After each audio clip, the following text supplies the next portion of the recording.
Jeez. Welcome back. Earlier this year, Carrier announced its intentions to relocate its operations from Indianapolis to Monterrey, Mexico, sending approximately 1,400 jobs across our southern border.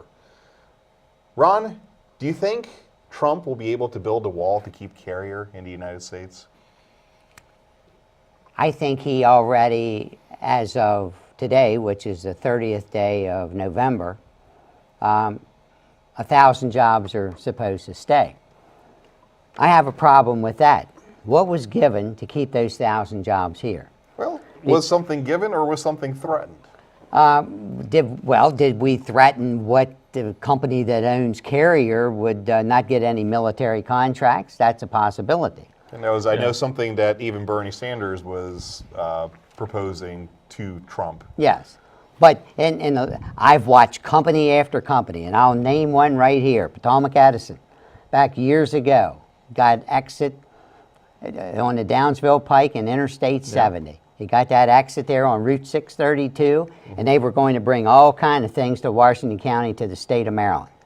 The governor, Glenn Denning, got it put in, got the exit there, and what happened later?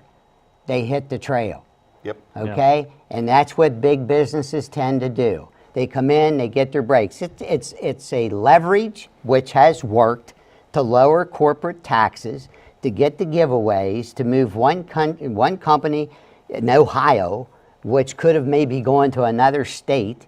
Here it was in Mexico, but it could be another state, and they leverage one state against the other using federal tax dollars. Well, and I think you bring up a very good point, because you look at other countries, right? So there is a natural desire on the part of companies, because the boards are looking at profitability ultimately, to look for cheaper labor markets and to move their operations where they're going to be more profitable. Right. Now, there is a limitation to that, because one would like to assume that in Indianapolis, especially being in kind of the industrial area of the country, you have a more skilled workforce than you would have necessarily in Monterrey. So is there a loss of quality?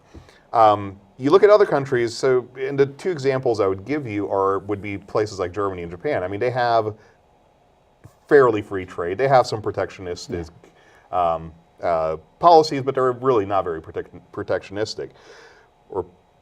Anyway, what I think ends up happening, though, is their corporations are not as mercenary in their desire to leave. They have a little bit of more national loyalty.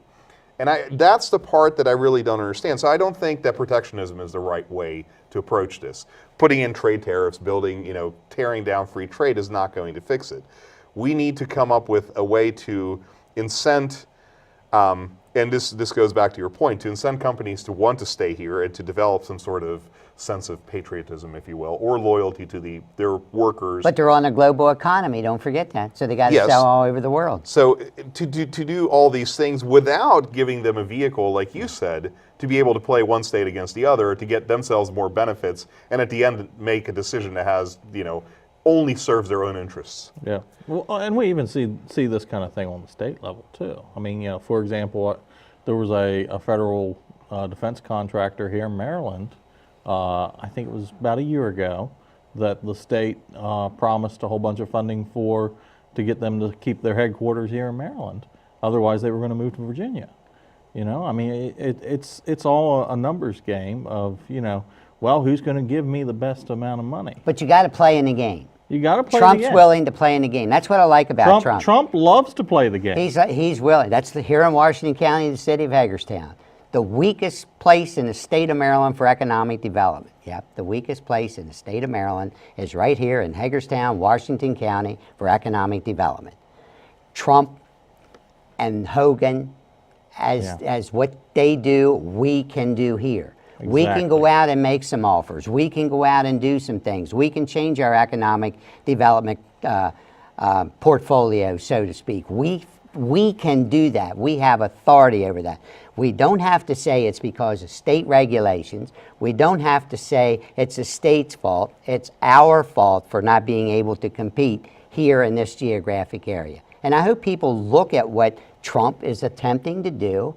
Trump won overwhelmingly here in Washington County. And if he's able to save Carrier, that proves to me there's a lot we can do locally to not only save, but to bring manufacturing back into Hagerstown, Washington County. People want economic development here, you have to work for it. Yes.